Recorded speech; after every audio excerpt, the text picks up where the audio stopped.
Gordon was resting in the siding. Sometimes he thought, "It's really tiring to be such a large and splendid engine. One does have to keep up appearances so."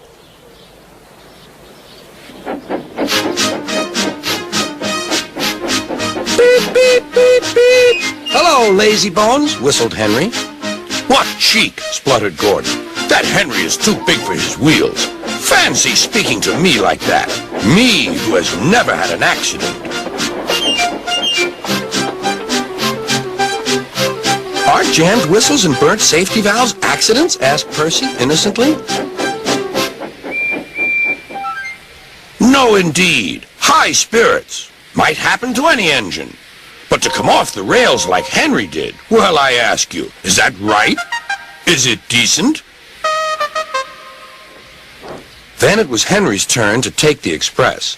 Gordon watched him getting ready. "Be careful, Henry. You're not pulling the flying kipper now. Mind you keep on the rails today."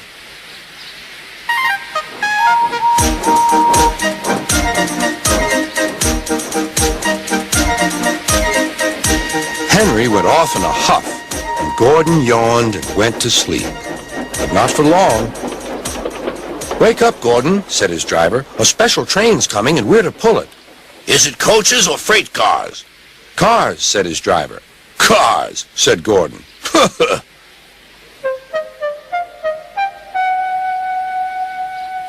Gordon's fire was slow to start, so Edward had to push Gordon to the turntable to get him facing the right way. "I won't go! I won't go!" grumbled Gordon. "Don't be silly! Don't be silly!" puffed Edward. At last, Gordon was on the turntable. The movement had shaken his fire. It was now burning nicely and making steam. Gordon was cross and didn't care what he did. He waited till the table was halfway round. "I'll show them! I'll show them!" he hissed. He moved slowly forward to jam the table, but he couldn't stop himself and slithered into a ditch. "Whoosh!" he hissed. "Get me out! Get me out!" "Not a hope," said his driver and fireman. "You're stuck, you silly great engine. Don't you understand that?"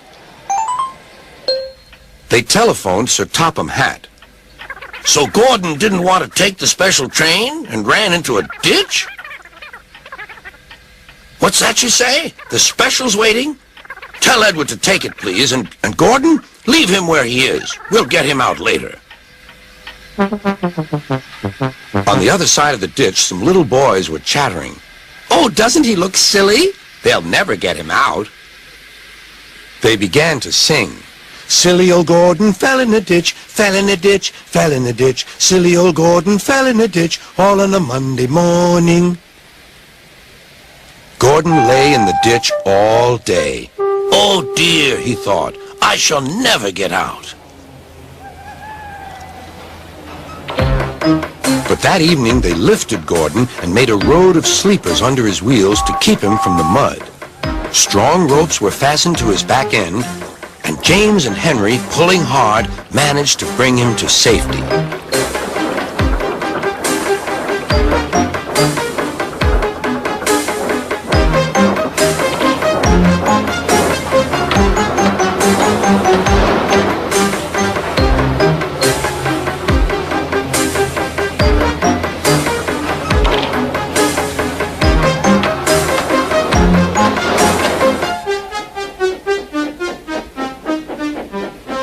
Late that night, Gordon crawled home, a sadder and wiser engine.